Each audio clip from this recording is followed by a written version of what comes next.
नमस्कार दोस्तों, आज के हमारे इस वीडियो में हम आपके लिए संकष्टी चतुर्थी की व्रत कथा लेकर आए हैं। एक समय की बात है, किसी नगर में एक देवरानी और जेठानी रहते थे। जेठानी अमीर थी और देवरानी गरीब थी। देवरानी का पति जंगल से लकड़ियां काटकर शहर में बेचता था। अक्सर वो बीमार रहा करता था। वहीं देवरानी जेठानी के घर का सारा काम करती थी। बदले में जेठानी बचा हुआ खाना, पुराने कपड़े आदि उसे दे देती थी, जिससे देवरानी का परिवार चल रहा था। माघ के महीने में देवरानी ने तिल चौथ का व्रत किया। 5 रुपए के तिल व गुड़ लाकर तिलकूटा बनाया। पूजा करके तिल चौथ की कथा सुनी और तिलकूटा छीके में रख दिया और सोचने लगी, चांद उगने पर तिलकूटे का भोग लगाकर ही कुछ खाऊंगी। कथा सुनकर वो अपनी जेठानी के घर चली गई। खाना बनाकर उसने जेठानी के बच्चों से कहा, खाना खा लो। तो बच्चे बोले, जब माँ खाएगी हम भी तभी खाएंगे। फिर उसने अपनी जेठ से खाना खाने को कहा तो वह भी बोले, मैं अकेला नहीं खाऊंगा, सबके साथ ही खाऊंगा। जेठानी ने देवरानी से कहा, आज तो घर में अभी तक किसी ने खाना नहीं खाया, मैं तुम्हें पहले खाना कैसे दे दूं? तुम कल सुबह जल्दी ही बचा हुआ खाना ले जाना। देवरानी के घर पति और बच्चे सभी आस लगाए बैठे थे कि आज तो त्योहार है, माँ आएगी तो पकवान आदि खाने को मिलेंगे। परंतु जब बच्चों को पता चला कि आज तो सूखी रोटी भी नहीं मिलेगी, तो बच्चे रोने लगे। उसके पति को बहुत गुस्सा आया। कहने लगा, सारा दिन काम करके 2 रोटी भी नहीं ला सकती तो काम करने का क्या फायदा? ऐसा कहकर गुस्से में उसने अपनी पत्नी को कपड़ा धोने के डंडे से मारा। डंडा टूट गया तो उसने उसे पट्टे से मारा। वो बेचारी गणेश जी महाराज को याद करती रोती रोती पानी पीकर सो गई। उस दिन गणेश जी महाराज उसके सपने में आए और बोले, धोवना मारी, पाटा मारी, सो रही है या जाग रही है? वो बोली, कुछ जाग रही हूँ, कुछ सो रही हूँ। तब गणेश जी बोले, मुझे भूख लगी है, कुछ खाने को दो। तब वह बोली, क्या दूं? मेरे घर में तो अन्न का एक दाना भी नहीं है। थोड़ा सा पूजा का तिलकूटा छीके में पड़ा है, आप वो खा लें। तिलकूटा खाकर गणेश जी बोले, धोवना मारी, पाटा मारी, निपटाई लगी है, कहाँ निपटूं? वो बोली, ये पड़ा घर, जहाँ इच्छा हो निमट लो। फिर गणेश जी बोले, अब कहाँ पोछूं? तो वह गुस्से में बोली, कब से तंग कर रहे हो?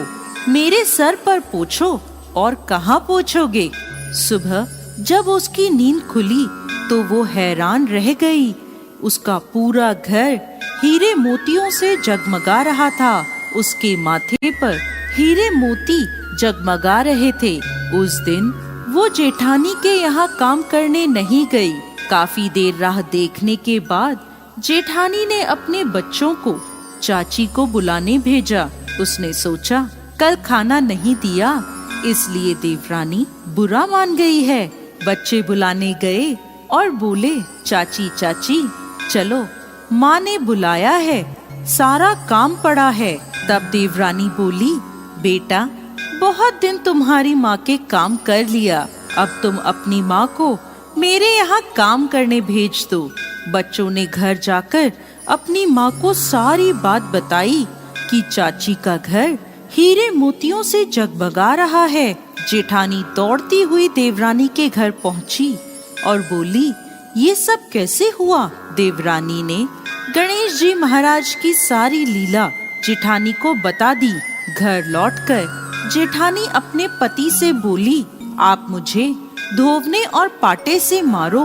उसका पति बोला, अरे भली मानस, मैंने तो आज तक कभी तुम्हें नहीं मारा, अब मैं तुम्हें कैसे मार सकता हूँ। लेकिन वो नहीं मानी और जिद करने लगी। मजबूरन उसके पति ने उसे खूब मारा। जेठानी ने खूब सारा घी डालकर चूरमा बनाया और छीके में रख कर सो गई। रात को चौथ विनायक जी सपने में आए और बोले, भूख लगी है, क्या खाऊं? जेठानी बोली, गणेश जी महाराज, जेठानी के यहाँ आपने सूखा तिलकुटा खाया था। मैंने तो मेवे और देसी घी डालकर चूरमा बनाया है, छीके में रखा है, खा लीजिए। अब गणेश जी बोले, कहाँ निपटूं? जेठानी बोली, उसके यहाँ तो टूटी फूटी झोपड़ी थी, मेरे यहाँ तो महल है, जहाँ चाहे निमट लें। अब गणेश जी पूछते हैं, अब इसे कहाँ पोंछूं? जेठानी बोली, उसका तो गंदा सा माथा था, मैंने तो चमेली का तेल लगाया है, मेरे माथे पर पोंछिए। धन की लोभी जेठानी सुबह जल्दी ये सोचकर उठी कि उसका घर हीरे मोतियों से जगमगा रहा होगा, लेकिन देखा तो पूरे घर में गंदगी फैली थी, तेज बदबू आ रही थी, उसके सिर पर भी गंदगी लगी थी। वो बोली, हे गणेश जी महाराज, ये आपने क्या किया? मुझसे रूठे और देवरानी पर टूटे।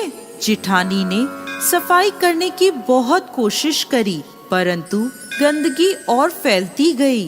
जेठानी के पति को जब ये मालूम चला तो वो बहुत नाराज हुआ और बोला, तेरे पास सब कुछ था, फिर भी तेरा मन नहीं भरा, देख ये तेरे लालच का नतीजा है।